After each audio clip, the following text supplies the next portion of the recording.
This is Good Morning Indiana, working for you. The time right now is 4:27 here on our Tuesday morning. We want to thank you for starting your day with us here on Good Morning Indiana. I'm Lauren Casey.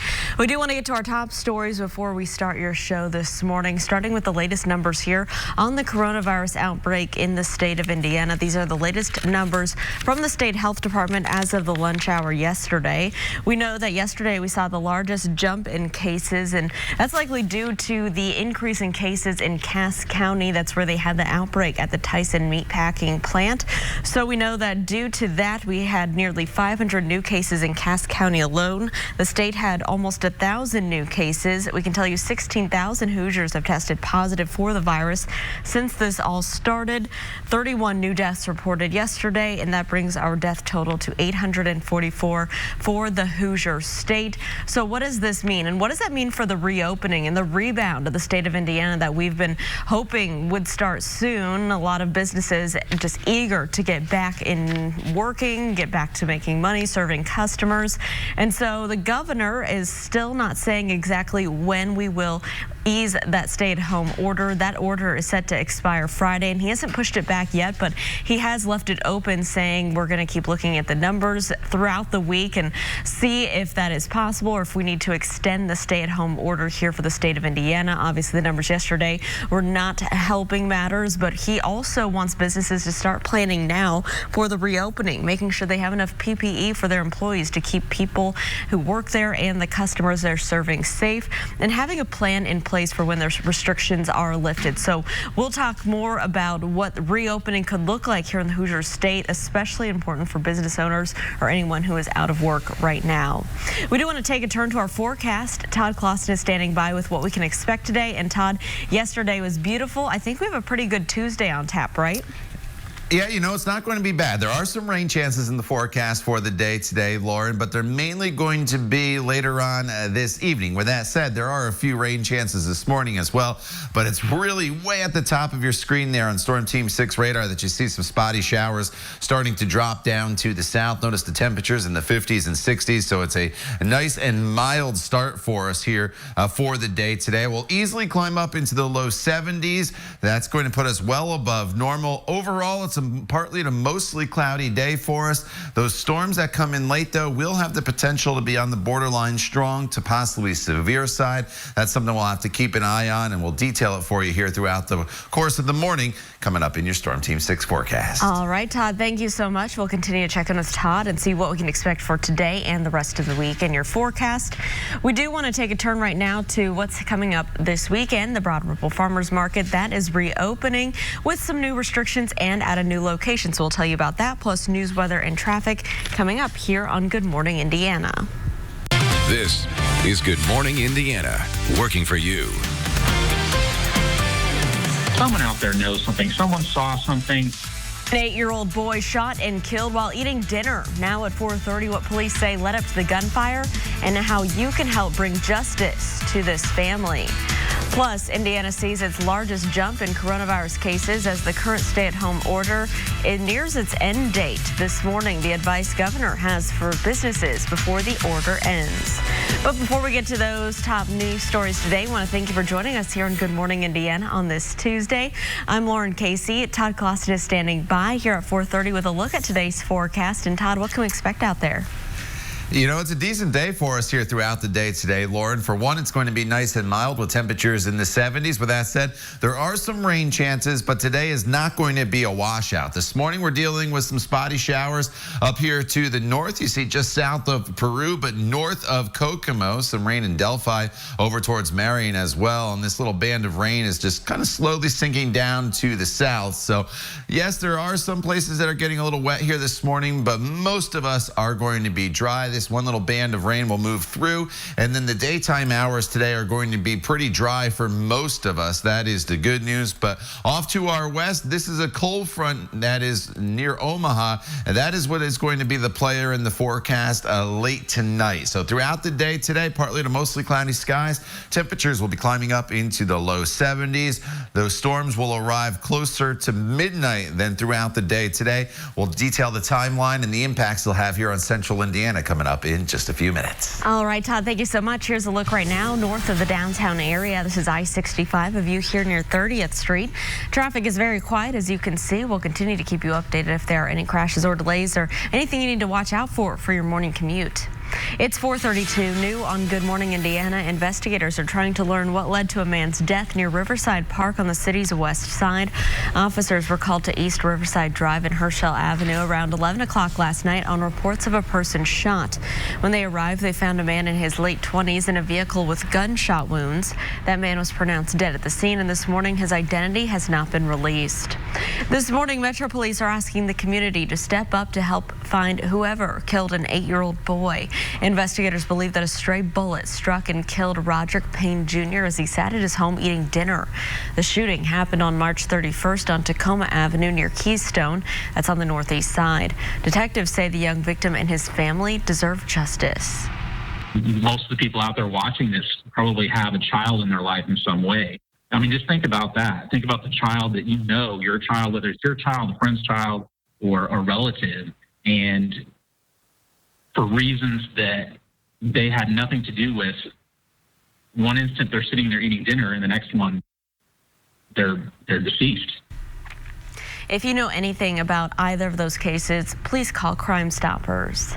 The time right now is 4:33, and the COVID-19 outbreak continues to impact Hoosier families just like yours on a daily basis. On Monday, the Indiana State Department of Health reported 963 new cases of COVID-19. That's the largest single-day increase in cases so far. Nearly 500 of those cases were reported in Cass County. This morning, nearly 16,000 Hoosiers have tested positive for the coronavirus since this pandemic began. State health officials also confirmed 31 additional deaths from the coronavirus. 844 Hoosiers have died from the coronavirus since this outbreak started. The Rebound Indiana is RTV6's commitment to stories that help you navigate these uncertain times and show you exactly how the state is trying to recover. As the state considers the possibility of reopening, we're looking at what the governor is urging businesses to do before opening their doors. Governor Holcomb says business leaders should start looking at ways that they can have tools and procedures they'll need to buy or form now before any stay-at-home orders are lifted. He says plans may even include having personal protective equipment, supplies for staff members when they return to work. Making sure that you can operate safely when that day comes. It may be next week, it may be 4 weeks from now, it may be after that. But in the meantime, that's what I said last week, don't squander this time to be ready to go when it's safe to go. The governor says we may hear more about some reopening plans during Friday's daily briefing. Governors in states from Georgia to Tennessee to Colorado are beginning to reopen their states, while harder hit states say the battle is far from over. ABC's Inez De La Cotera reports all this as the president faces pressure to increase testing for the disease around the nation. With the number of states taking steps to reopen, some restaurants in Georgia and Tennessee now resuming dine-in service. I'm kind of excited because these are my family. I get emotional. But, you know, these guys need work.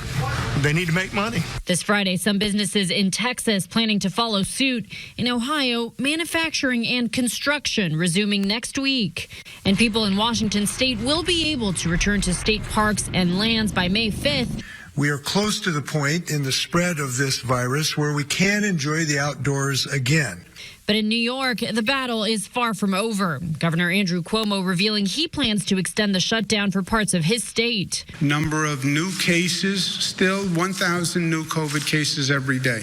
Puts it in perspective. Massachusetts seeing its surge plateau, but Governor Baker announcing nearly 2,900 people have died, a staggering 56% of them in nursing homes. The numbers are tough to comprehend, but they illustrate the lethal grip COVID-19 can have on seniors. Some good news out of New Orleans, where there were no new COVID deaths for the first time in 36 days. The White House now pushing governors to reopen schools and unveiling its blueprint to expand testing, aimed at answering criticism that the administration has acted too slow. A crucial part of the plan, allowing pharmacies like CVS and Walgreens to administer tests at hundreds of new sites. But Trump also insisting testing should be up to the states.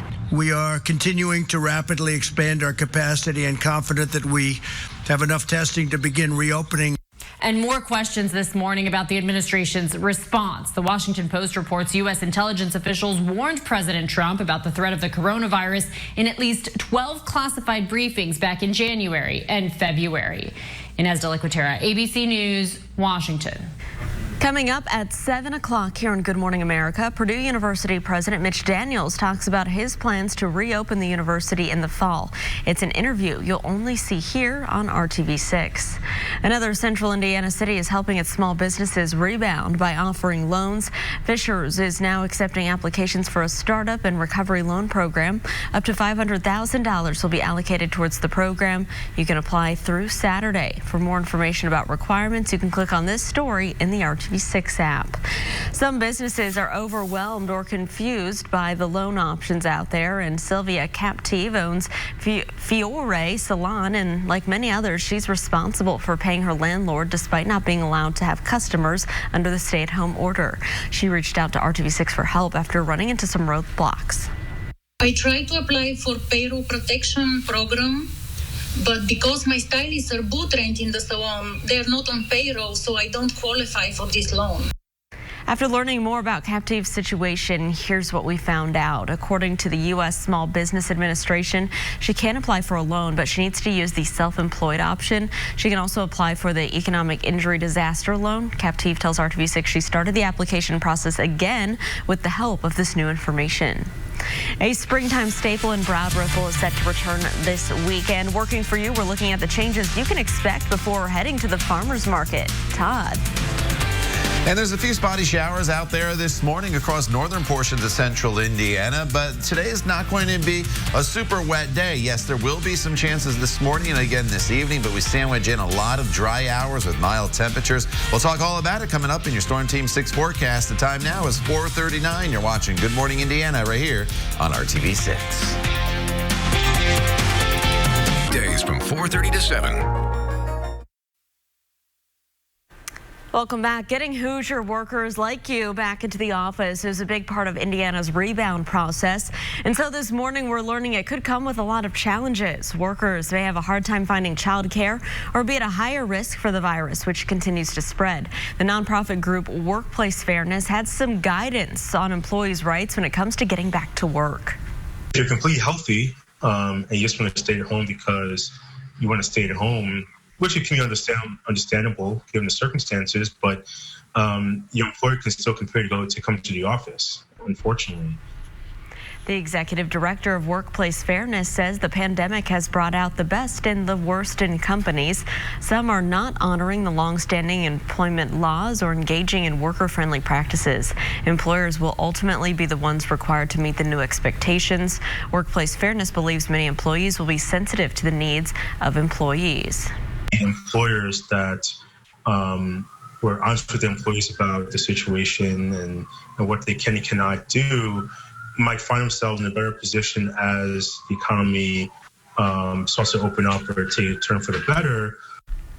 Well, you can find resources and information about workers' rights and new legislation related to the virus. It's all at workplacefairness.org. Airbnb hosts here in Indiana and across the country will have a few more items on their to-do list soon. The company is rolling out some new cleaning protocols in response to the coronavirus pandemic. They include things like which cleaning products are best to use and what kind of personal protective equipment hosts might want to use when tidying up after guests. Airbnb is also requiring hosts to leave 24 hours between bookings.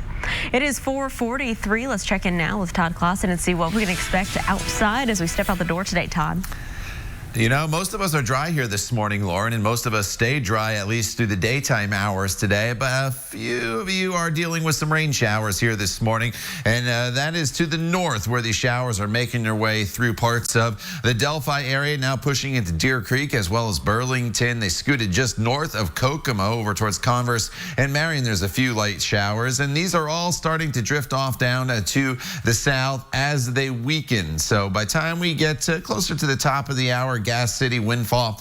You'll have some scattered showers in your neighborhood, but that is just about it. Otherwise, you see this nice area of skies that are mainly clear from Terre Haute to Bloomington over towards Indianapolis. And we'll kind of toggle today back and forth between partly to mostly cloudy skies. And as we look off towards the west, you don't see a whole lot, but you do notice the rain west of Minneapolis, and then this band of rain, which is the cold front. And this is what is going to start to make its way towards central Indiana during the course of the day today. So what's going to happen is we'll notice throughout the day a lot of thunderstorms flaring up in this portion of the country where they have the threat of severe weather later on today. But the timing works out in our favor that those storms will be arriving late tonight, closer to midnight. And as they do so, they'll be in a weakening state. So while we do have thunderstorms in the forecast, I think we avoid at least the best potential of severe weather throughout the day today. Temperatures right now are in the 50s and 60s. It's a nice mild start. Throughout the day today, we'll toggle back and forth between those partly to mostly cloudy skies. Our high gets up to right around 74 degrees, so it's a very warm day for us today, and plenty of an opportunity to get out and about and enjoy the warmth during the day today. We're still dry at 1 o'clock here this afternoon as we work our way into the evening hours. There could be a hit or miss shower to the north, but here comes that line of storms at midnight. It's approaching Lafayette over towards Terre Haute, and these systems do have a tendency to pick up a little bit of speed compared to the models. So I would say anytime after about 10 o'clock, some of these storms will be approaching. But notice how they're weakening as they make their way through the area. And so we are expecting maybe some gusty winds here and there with these storms as they come through, and maybe some small hail, but that should be just about it. And the storm prediction only extends the marginal risk into far western portions of the state. So something to keep an eye on. And of course, we will keep you updated here. Tomorrow's the wettest day of the week. Thursday's the coolest day of the week with some lingering showers in the morning on Thursday. But then Friday and Saturday are great, 60 to 75 degrees as we get into Saturday afternoon with partly cloudy skies before some spotty showers work their way back into the forecast, Lauren, as we head into Sunday and Monday. All right, Todd, thank you so much. Let's take a look right now at traffic. Here's a quiet spot in your commute. This is over on the east side, I-70 at Sherman Drive. You can see that traffic is not moving in either direction. Both directions of I-70 on the east side are closed down for construction work. You can see our camera moving around a little bit in the breeze out there this morning. So if you are trying to travel on the east side of town, you can take 65 and 465 around the loop to reroute. Of course, we'll keep you updated when the eastbound lanes reopen mid-May. Local farmers markets will be allowed to operate for the spring season. The popular Broad Ripple Market is getting ready to open on Saturday with a few safety changes. People are being asked to wear masks. Pre-order online if you can, and there will be no dogs, no eating, no drinking allowed on site. The owner of Caprini Creamery in Spiceland says 10 to 20% of the company's weekly income usually comes from the farmers market. He says many steps are being taken to protect vendors and customers. The State Department of Health, Indiana Grown, Indiana Farm Bureau have all supported rolling out procedures like this across the state. So there's going to be many, many farmers markets opening this Saturday. So a lot of people's livelihoods will be affected. Another big change for the market this year is a new location. It will be in the parking lot near the Glendale Shopping Center. The Broad Ripple Village Association says IPS could not honor the lease for the typical location outside of Old Broad Ripple High School due to social distancing guidelines. RTV6's We're Open Indy initiative continues to showcase businesses that are open and ready to serve you during this pandemic. This morning, our Brad Brown shows us what's on the menu at a popular Central Indiana restaurant chain with a Cajun twist. You could walk right by this little shop on the south end of Broad Ripple, but those in the know that some of Indy's best food is inside. Our customers have been so understanding and so generous with the staff. And man, I'm lucky I got these few kids that still want to work. This guy, that they still, here working and making it happen. This first location of Yats opened in 2001. Now they're all over the area.